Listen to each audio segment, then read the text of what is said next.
Welcome back. The COVID relief plan passed the House. Now a breakdown of President Biden's $1.9 trillion stimulus plan. It passed the House in a near party line vote shortly after midnight Saturday night. Here's a look at the pie.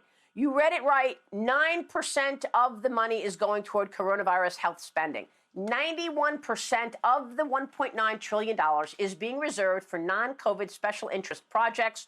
This was first revealed by my next guest. My next guest says we should stop calling this a COVID relief plan and instead refer to it as the Pelosi payoff. House Minority Leader Kevin McCarthy joins me right now. And Congressman, it's good to see you this morning. Thanks very much for being here. Welcome. Good morning, Maria. Thanks for having me back. Let's take a look at this pie, which you tweeted out. You've got money for the unions. You've got money for the rail car in San Francisco, Pelosi's tunnel, Schumer's bridge, National Endowment for the Arts getting almost $300 million, Planned Parenthood, universities, another several $100 million. Walk us through why this is called a COVID-19 relief bill when you only have 9% of the $1.9 trillion actually allocated for COVID-related spending. It's just unbelievable. This thing is just so corrupt, so costly, and you look at it, it's just so liberal. Think about it for one moment, only less than 9%. We have done 5 other COVID bills, and every single one of those was bipartisan. The Biden administration has become the most partisan administration in modern history. Think for one moment, we still have $1 trillion sitting out there that has to be appropriated, sent to the economy. The money in this bill for schools, 95% of it won't even go out this fiscal year. 2/3 of it won't go out to 2023. I mean, the real focus here should putting people back to work, back to school, and back to health. This bill does not do it. And the irony here is Nancy Pelosi, when it came public that she put in $112 million for a subway project that has failed just outside of her district in Silicon Valley, in the dead of night right before, she added more money to it. It's up to $140 million. What we did, we tried to redirect the money. We put an amendment up to say, let's take that $140 million, apply it to parents to be able to use it for their children's mental health. With kids being out of school, 3 million of them more for the last year, we find depression, suicide, anxiety. In my own district, I'm finding the D's and F's are continuing to go forward. We could redirect that money to be spent there. Every single Democrat voted no on that. Well, I mean, every single Republican in the House voted no on this bill, and it still passed. So they're in the lead. Yes. What are you going to do about it? Can you, as the leader of the Republican Party, do anything about this agenda that includes executive orders that blow off the law and money for pet projects? You're right. The only bipartisan vote we had on the overall bill was no. Every Republican and 2 Democrats joined with us. You know, the Democrats only have a 5-seat majority. They just spent almost $2 trillion in the most partisan way you can. But you know the one thing that they did cut? Medicare. This bill cuts more than $36 billion this year from Medicare and next year for the next 10 years. That's what the Democrats voted for. So what we need is people joining with us. And I believe if you look forward, their agenda has going so far. The socialists have brought this swamp back. That's what this bill shows. The swamp is back in Washington, and that's what we have to fight. And I think we're going to put up a pretty good fight. And you wait. I believe in a short time frame here, you're going to watch us winning.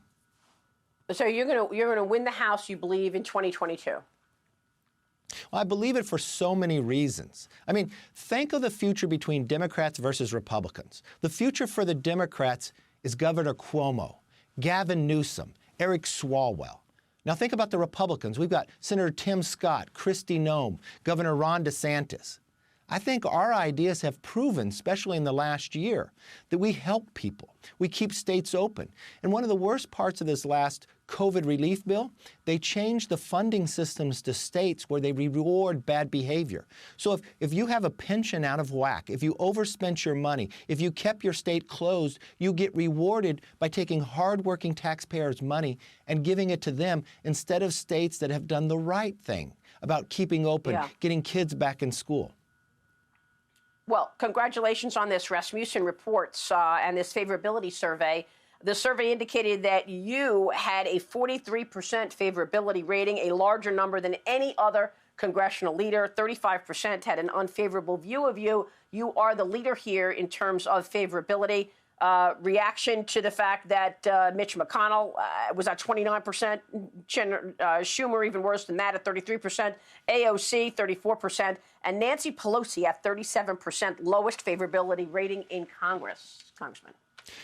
Well, I think the American public just simply say that they do not want the swamp back. They do not want these socialist ideas. And the one thing I have always said, and your viewers know this, we will listen to those men and women that have not been listened to before, the forgotten man and woman. Those are the people that we're working for, to make America first and continue to grow. This idea that we have this new partisan administration that opens the border, has a plan to open the border but not open our schools. The Democrats, their very first bill, their most important bill that they're moving that you talked a little bit about, H.R. 1, is about protecting them, not helping the American public. They want to take taxpayers' money, the hardworking taxpayer, to use it on their own campaigns. They want to change election law so they can change the system so they would be guaranteed that they would always win. They want to have a czar that would take away free speech and what's happening in campaigns. This is the most important thing to them, to just hold on to power.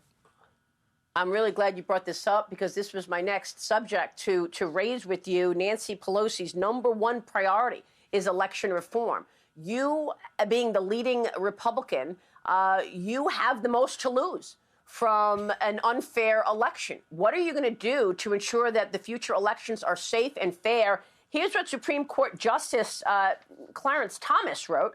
Unclear rules threaten to undermine this system. They sow confusion and ultimately dampen confidence in the integrity and fairness of elections. To prevent confusion, we have thus repeatedly, although not as consistently as we should, blocked rule changes made by courts close to an election.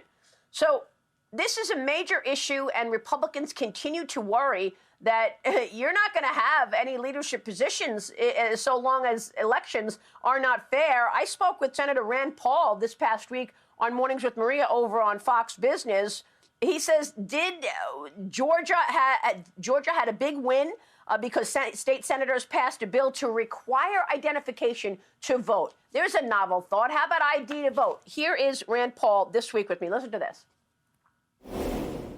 I'm terrified of election integrity, and I'm all for election integrity, but the opposite of what Nancy Pelosi thinks that is. I think we need to have in-person voting, and it needs to remain in control of the states. So I've been going around to each of the states, including my state, and trying to get election law reformed. I think you need to vote in person, but I think we also need to make it such that secretaries of state and the government shouldn't be out paying and using taxpayer money to go to your house with ballots and applications to vote.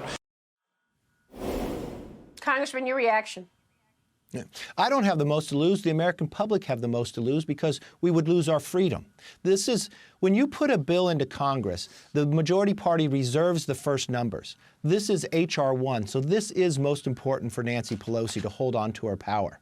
What we have to do is, people lose their confidence in election, you'll break society down, and we will lose America as we know it.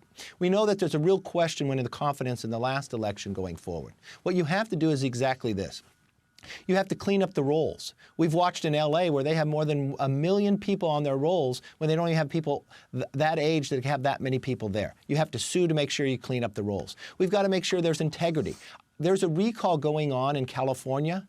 I will guarantee you that Gavin Newsom makes sure that they're checking the idea of who signs that recall more than they're checking the idea of who's voting in California. You can't have a mass ballot to people who don't even request it when these rolls are so bad. I think showing an ID to get on an airplane, yeah, I could do that. I can also show an ID to vote. Because in California, it's just like what they're doing in the COVID bill. They now want to give vaccines to illegal immigrants who are coming in before they're giving to Americans. In San Francisco, if you're illegal, you can vote in a school board race. They want people to be able to vote who are not Americans. We need to have integrity and accountability and elections that people will trust at the end of the day. And that's why we have to have reforms. And that's why H.R. 1 should be voted down.